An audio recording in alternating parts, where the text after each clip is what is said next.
শ্ৰীমন্ত শংকৰ হৰি ভকতৰা জানা যেন কল্পতৰু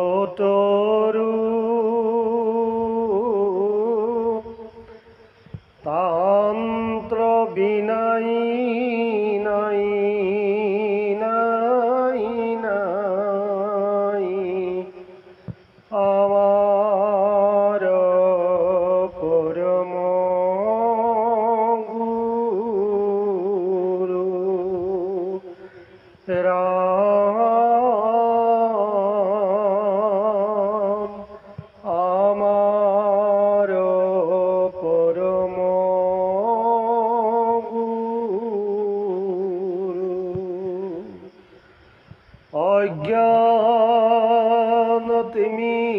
অজ্ঞানতিমিৰন্ধস্য জ্ঞানাঞ্জনশলাকয়া চক্ষুৰুন্মিলিতং তস্मै শ্ৰীগুৰবে নমঃ তস্मै শ্ৰীগুৰবে নমঃ ওম শান্তি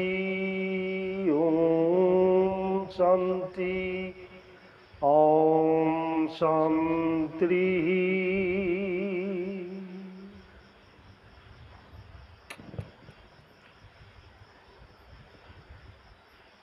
কৃষ্ণ। আজি আমি বহুদিনৰ মূৰত পুনৰ আপোনাসৱৰ কাষলৈকে আহিছোঁ। আধ্যাত্মিক কিছু বতৰালৈ। যেহেতু আমাৰ এই চেনেলটি আজি এবছৰ পাৰ হৈছে আৰু ৰাইজে যথেষ্ট চেনেলটো চোৱা চিতা কৰিছে, তাৰ বাবে আমি আপোনাসৱৰ ওচৰত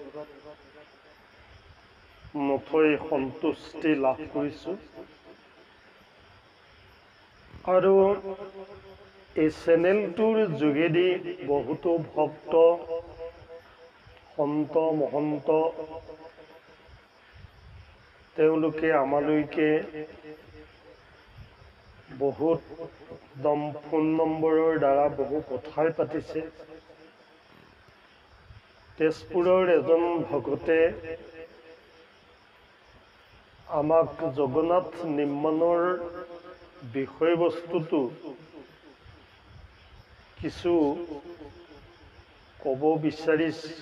ক'বলৈ কৈছিলে। সেইবাবে আমি আজি ভিডিঅ'টো বনাব ইচ্ছা কৰিছোঁ। আপোনালোকে সকলোৱে চাব, কমেণ্ট কৰিব। যিমানে কমেণ্ট কৰে সিমানে ভাল। বেয়া হ'লেও কমেণ্ট কৰিব, ভাল হ'লেও কৰিব। আমি নথৈ সন্তুষ্টি লাভ কৰিম। এতিয়া আমি পাইছোঁ, ভাগৱতে নিৰ্দেশ দিছে, আদিজমালেও কৈছে যে পূৰ্বতে এজন ৰজা আছিল, মহাবৈষ্ণৱ, নাম ইন্দ্ৰদ্যুম্ন। তেওঁ মহাবৈষ্ণৱ আছিলে আৰু নিজৰ ৰাজ্যৰ কিছু দূৰত সাগৰৰ পাৰত তেওঁ এটি মণ্ডপ তৈয়াৰ কৰিছিল। তেওঁ চিন্তা চৰ্চা কৰিছিল কলিৰ যুগৰ বিষয়ে। কলিৰ যুগত কি মূৰ্তি বা কোন জনক পূজা কৰিলে কলিৰ পাপমতি মলমতি মানুহবিলাক তৰিব পাৰিব। এই কথাটো চিন্তা কৰিছিলে আৰু তাৰ বাবেই সাগৰৰ তীৰত তেওঁ এটি মণ্ডপ তৈয়াৰ কৰি উলিয়ালে। কিন্তু তেওঁ দুধুৰ মুধুৰত পৰিলে যে কোন ভাগ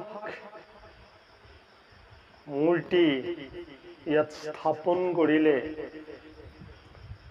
কলিৰ লোকৰ মংগল হ'ব। এই কথাটো চিন্তা কৰি ব্ৰহ্মাৰ ওচৰলৈ ঢাপলি মেলিলে আৰু ব্ৰহ্মাৰ ওচৰৰ পোৱাৰ পিছত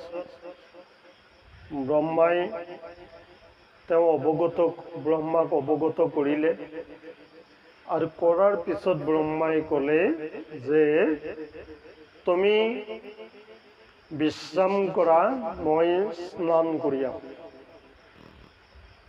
ব্ৰহ্মাই স্নান কৰি ঘূৰি অহালৈকে 20 বছৰ লাগিলে। 20 বছৰ পাৰ হোৱাৰ পিছত ব্ৰহ্মা ঘূৰি আহিলে আৰু ইন্দ্ৰদ্যুম্নই সেই কথা পুনৰ সোধপোছ কৰিলে। তেতিয়া ক'লে যে জগন্নাথ মূৰ্তি নিৰ্মাণ কৰিব লাগিব। এই জগন্নাথ মূৰ্তিৰ দৰ্শনৰ দ্বাৰা কলিৰ লোকৰ মন, মলমতি মন আৰু পাপমতি মনবিলাক কিছু লাঘৱ হ'ব। এনেদৰে প্ৰকাশ কৰিলে আৰু তেতিয়া ইন্দ্ৰদ্যুম্ন ৰজা নিজৰ ৰাজ্যলৈ ঘূৰি আহিলে। ঘূৰি আহি দেখে যে তেওঁৰ ৰাজ্যত কোনোৱেই নাই। তেওঁৰ ৰাজ্যত কোনোৱেই নাই, সকলো নদীৰ বলুকাত তল গ'ল। মাথো এজুপি গছৰ তলত তেওঁ দুখ মনেৰে বহি বহুত দুখ কৰিলে। নিজৰ পৰিয়ালবৰ্গৰ বিষয়ে দুখ কৰিলে, ৰাজ্যবাসীৰ বিষয়ে দুখ কৰিলে আৰু তেওঁ এনেধৰণে দুখ কৰি থাকোঁতে নিজৰ মণ্ডপটো ক'ত আছিলে তাকো হেৰাই থাকিলে। মাত্ৰ বৃক্ষ এজুপিৰ তলতেই তেনেকে বহি দিনটো পাৰ কৰিবৰ সময়তেই এটি পক্ষীয়ে মাত লগালে যে হে ৰাজন, তুমি বহি থকা এই গছৰ তলতেই মণ্ডপটি আছে। তুমি 20 বছৰ দিন ব্ৰহ্মালয়ত থকাৰ বাবে এই ৰাজ্য সকলো বুৰুৱাই দিলে, বলুকা বনাই দিলে। গতিকে তুমি এতিয়া কাকো নাপাবা। আৰু ৰজাই কিছু দূৰত দেখিলে নিজৰ নগৰখন আৰু গৈ তেওঁ যেতিয়া গধূলি হৈ আহিলে, দুখ মনেৰে নিজৰ সেই ৰাজ্যলৈ যাম বুলি ভাবি মনতে কল্পনা কৰিলে আৰু লগতে অকণমান খানি চাই দেখিলে যে মণ্ডপটি 4 আঙুলমান জিলিকিছে। তেতিয়া তেওঁ গুচি গ'লগৈ নিজৰ ৰাজ্যলৈ আৰু নিজৰ ৰাজ্যৰ পৰা পিছদিনা আহি দেখে যে সেই মণ্ডপটি খুব সুন্দৰভাৱে ওলাই আছে আৰু তাতেই সেইদিনা স্বয়ং প্ৰভু বিশ্বকৰ্মা ৰূপ ধৰি আহি, ব্ৰাহ্মণ ৰূপ ধৰি আহি তেওঁ কাষতে পালে আৰু কাষতে পাই সুধিলে কি কৰা বুলি।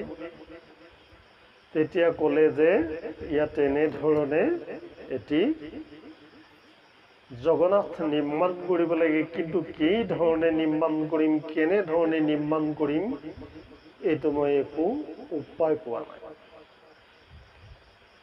কিন্তু সেই ভগৱান প্ৰভুৱে স্বয়ং তেওঁক সপোনত দেখাইছিল যে নদীৰ পাৰত তুমি যাবা, তাতে এজুপি গছ আহি ৰৈ থাকিব, আৰু সেই গছজুপিকে পৰশুৰ কুঠাৰে টুকুৰা টুকুৰ কৰি তুমি সুভদ্ৰা, বলৰাম আৰু কৃষ্ণৰ মূৰ্তি স্থাপন কৰিবা, বনাবা, সুভদ্ৰাক মাজত ৰাখি।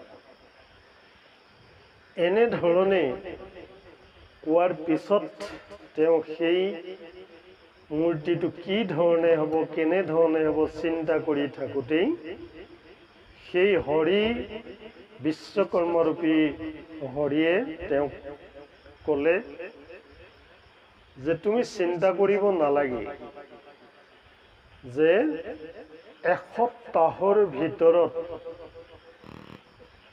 এইজন বিশ্বকৰ্মাই তোমাৰ সেই মূৰ্তি নিৰ্মাণ কৰিব, কিন্তু এই এসপ্তাহৰ ভিতৰত তুমি ইয়াত কোনো প্ৰৱেশ নকৰিবা। যদি প্ৰৱেশ কৰা মূৰ্তি আধৰুৱা হ'ব। আৰু তেনেধৰণেই কোৱাৰ বাবে তেওঁ কি কৰিলে, সেই মণ্ডপৰ ভিতৰত নোসোমোৱাকৈ থাকিলে। সেই স্বয়ং ভগৱানেই নিজে বিশ্বকৰ্মা ৰূপ ধাৰণ কৰি তেওঁ নিজেই নিজকে প্ৰস্তুত কৰিছে।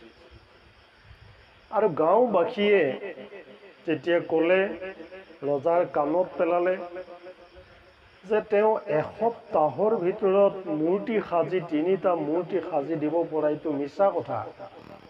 সেইজনে ধন দৌলত টকা পইচা লৈ চাগে ভাগিলে, গতিকে তোমাক মিছামিছি গৈয়ে এনেধৰণে ফচালে। এনেধৰণে ৰজাক যেতিয়া শুনালে, ৰজায়ো ভাবিলে কিজানি হ'বও পাৰে। আৰু কি কৰিলে, তেওঁ নিজেই 5 দিনৰ দিনা গৈ সেই মণ্ডপৰ দুৱাৰ খুলি ভিতৰ সোমালে, আৰু দেখিলে তাত সকলোখিনি হৈছিলে, কিন্তু হাতকেইখন বাকী থাকিলে। সেইবাবেই সেই মূৰ্তি আধৰুৱা হ'ল। গতিকে আমাক কৈছে, আমাৰ জ্ঞান কিমান সীমিত, আমাৰ ধৈৰ্য কিমান সীমিত, আমি এটা বস্তু হ'বৰ বাবে কিমান যে ধৈৰ্য ধৰিব লাগে, কিমান তাৰ ফলটো লাভ কৰিবলৈ আমি ধৈৰ্য ধৰিব লাগে, কিন্তু এইবিলাক আমাৰ নাই। এইটো কাৰণেই আমাৰ নিশ্চয় বহুতো আমি ভুগিবলগীয়া হয়। ইয়াৰ বাবে তেওঁ পুনৰ ভগৱন্ত প্ৰভুক ধ্যান কৰিলে। ভগৱন্ত প্ৰভু ধ্যান কৰি তেওঁ বহুতো কাকুতি মিনতি কৰিলে। আৰু পিছদিনা পুনৰ সপোনত ভগৱন্ত প্ৰভুৱে তেওঁক ক'লে, ৰাজন, তোমাৰ গাত কোনো দোষ নাই, তুমি দোষ নকৰিবা। তুমি মোৰ ওপৰত চন্দ্ৰৰ তাপ হিচাপে থাকি যাবা।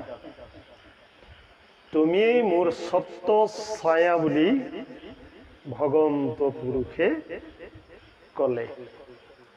অৰ্থাৎ তোমাৰ সত্য ছায়াতেই মই জিৰণি লওঁ। সেইবাবে ইন্দ্ৰদূৰ মই সেই চন্দ্ৰ তাপ হৈ ৰৈ গ'ল। ইয়াৰ পিছত আৰু এটি বৰ আচৰিত ঘটনা ঘটিলে যে সেই ৰাজ্যত এগৰাকী বিধৱা আছিলে। বিধৱাৰ এটি সন্তান জন্ম হৈছিলে স্বামী ঢুকুৱাৰ আগতে, আৰু সেই সন্তানটি গণকে চোৱাই মেলি যেতিয়া সোঁৱৰণি দিলে, তেওঁ নাম ৰাখিলে জয়দেৱ। আৰু তেওঁ 12 বছৰ বয়সত মাতৃক হৰণ কৰিব বুলি, দ্বাৰ হৰণ কৰিব বুলি তেওঁ যিহেতু গণকৰ মুখৰ পৰা জানিব পাৰিলে, সোঁৱৰণিত লিখিলে। আৰু এনেধৰণে মাতৃয়ে এই কাগজখনি গোপনে লুকুৱাই থৈছিল। যেতিয়া 10 বছৰ হ'লগৈ, জয়দেৱৰ যেতিয়া 10 বছৰ হ'ল, 10 বছৰ বয়সত জয়দেৱে এদিন কিবা প্ৰকাৰে সেই সোঁৱৰণি পালে, আৰু সোঁৱৰণি পাই দেখিলে যে এইটো বৰ আচৰিত কাণ্ড, বহুত ভয়ানক পাপ কথা। গতিকে তেওঁ সেই কাগজখন লৈ ঘৰৰ পৰা 10 বছৰ বয়সতে ভাগি গুচি গ'ল, পলাই গ'ল। বহু দূৰ পালেগে, জংঘলৰ মাজে মাজে তেওঁ ঘূৰিবলৈ আৰম্ভ কৰিলে। সিপিনে দুখিনী মাতৃগৰাকীয়ে সুন্দৰ সুঠাম সেই যুৱক অৰ্থাৎ নিজ পুত্ৰ জয়দেৱক বিচাৰি বিচাৰি হাবাথুৰি খাইছে। এনেধৰণে বিচাৰি বিচাৰি বিচাৰি বিচাৰি 12 বছৰ পূৰ্ণ হ'ল, অৰ্থাৎ বিধতাৰ লিখন নহয় খণ্ডন। বিধতাৰ যিটো লিখনি আছে, তাত কেৱল সতীয়েহে খণ্ডন কৰাৰ বিশেষ কথা উল্লেখ আছে। কিন্তু সেই যি ঘটনা বা পৰিঘটনা, এই ঘটনাটো হোৱাটো নিশ্চিত হ'বই। আৰু সেই সময়টোতে এদিন সেই বিধৱাগৰাকীয়ে বিচাৰি বিচাৰি জংঘলৰ মাজত হা জয়দেৱ চিঞৰি চিঞৰি ভাগৰুৱা হৈ সন্ধ্যাকাল নামিলে, চিকিমিকি টাইম হ'ল। আৰু সেই সময়তে জয়দেৱেও আহি আহি সেই এজুপি গছৰ তলতে দুয়ো লগ হ'ল। ইজনেও সিজনক চিনি নোপোৱা হ'ল, যিহেতু আন্ধাৰ আছিল তাৰ বাবে চিনি নোপোৱা হ'ল। আৰু যিহেতু দুইজন যেতিয়া গোট খালে, কামাতুৰ হৈ তেওঁলোকে মাতৃক অৰ্থাৎ জয়দেৱে মাতৃক দ্বাৰ হৰণ কৰিলে। আৰু তাৰ পিছতেই যেতিয়া কালসপ্ত সেই ক্ষণটো শেষ হ'ল, তেতিয়া জয়দেৱে সুধিছিল যে তুমিনো কোন, তুমি ক'ৰ পৰা আহিলা? তেতিয়া সেই বিধৱা আইগৰাকীয়ে ক'লে, মোৰ এটি পুত্ৰ আছিল, নাম জয়দেৱ। মই তাক বিচাৰি বিচাৰি গোটেই চলাত কৰিছোঁ। এই দুখতে মই ভাগি পৰিছোঁ। এনেধৰণে কোৱাৰ লগে লগে জয়দেৱৰ গাত যেন অগ্নি লাগি গ'ল, জুই পুৰণি ঢেৰণি লাগি গ'ল। লগতে তেওঁ কি কৰিলে, অচেতন হৈ গ'ল। আৰু তাৰ পৰা কি উপায়েৰে পাপ, মহাপাপ কেনেধৰণে খণ্ডন হ'ব, এই কথাটোকে ভাবি সেই জগন্নাথ মূৰ্তিৰ ফালে আগবাঢ়িব বিচাৰিলে পিছদিনা। এনেধৰণে আগবাঢ়ি আগবাঢ়ি গৈ থাকোঁতেই জগন্নাথে ভাবিলে, অন্তৰ্ধান জগন্নাথে ভাবিলে যে এওঁ মোৰ ওচৰলৈ আহিছে, মহাপাপী এওঁ।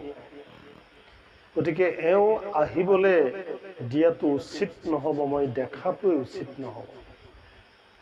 গতিকে ইয়াৰ হাত ভৰি টুকুৰা টুকুৰ কৰি ছিঙি দিওঁ। তাৰ পিছতো সেই জয়দেৱে আঁঠু কাঢ়ি কাঢ়ি আহিছিল,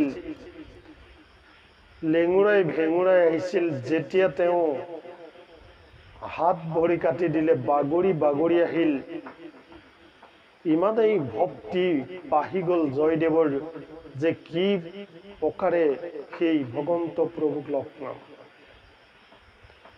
এনেধৰণে আহি আহি আহি আহি শেষত মূৰটো ছিগি থাকিলে, আৰু সেই মূৰটো বাগৰি বাগৰি বাগৰি আহি জগন্নাথৰ কাষতে পালে।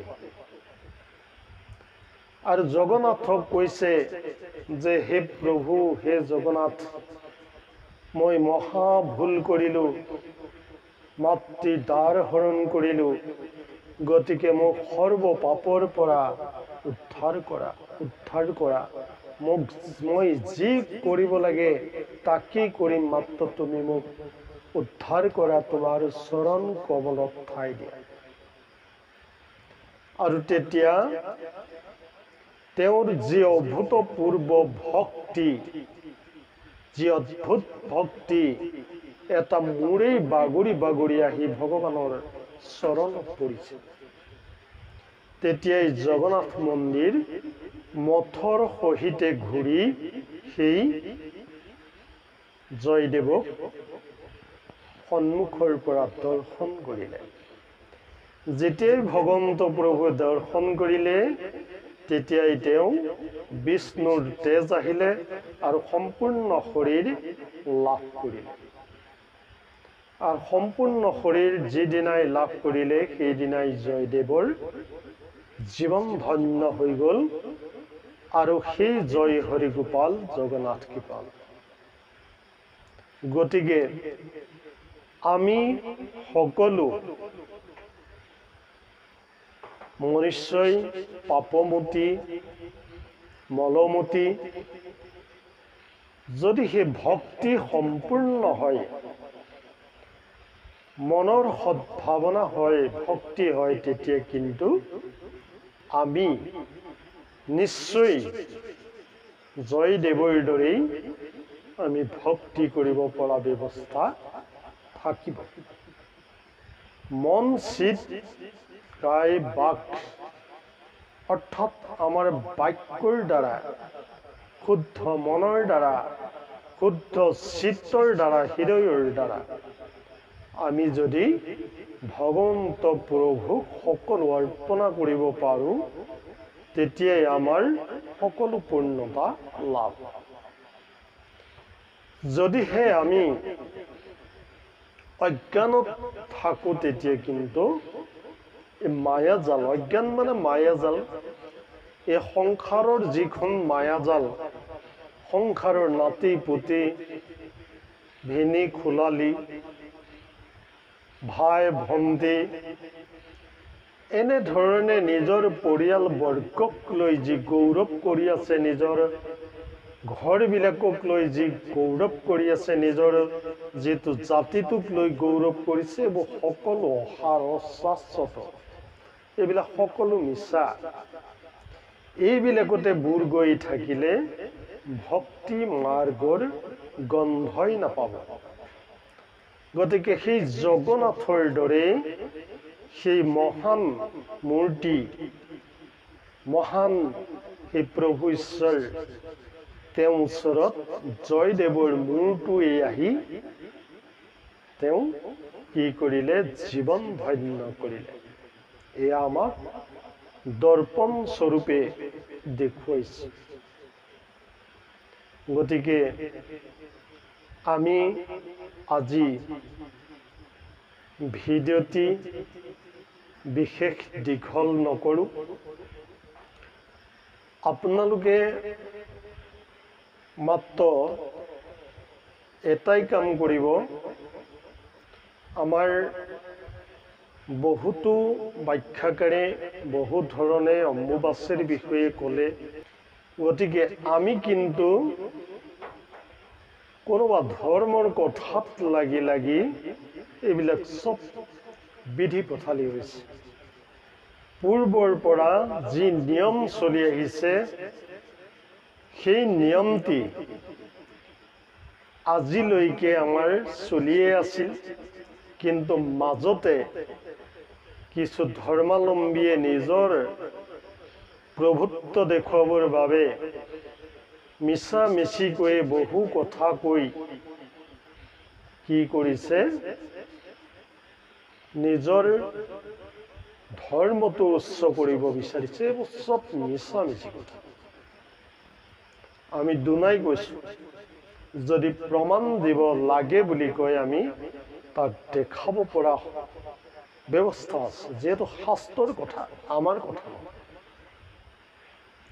এগৰাকী কলিৰ পাপমতী আইক যেতিয়া পৃথিৱী ধৰিত্ৰী মাতাৰ বিষয়ে সমতুলনা কৰে, এইটো কেনেকুৱা কথা হ'ব? ধৰিত্ৰী মাতাই কিমান পাপ সহ্য কৰিছে, কিমান ধৈৰ্য ধৰিছে, কিমান দয়া কৰিছে, কিমান ক্ষমাৱন্ত হৈ আছে, কিমান তেওঁ শক্তি ধৰি লৈ তেওঁ সকলোকে ৰাখি আছে। এগৰাকী আজিৰ পাপমতী আই মাতৃৰ বিষয়ে সেই ধৰিত্ৰী মাতা তুলনা কৰাটো জানো সম্ভৱ হয়? যেনেকে আমাৰ নিচিনা এগৰাকী ব্যক্তি আমি ভগৱন্ত প্ৰভুৰ যি দায়িত্ব, ইয়াৰ সমহৰ হ'বলৈ আমাৰ বহুতেই বাকী।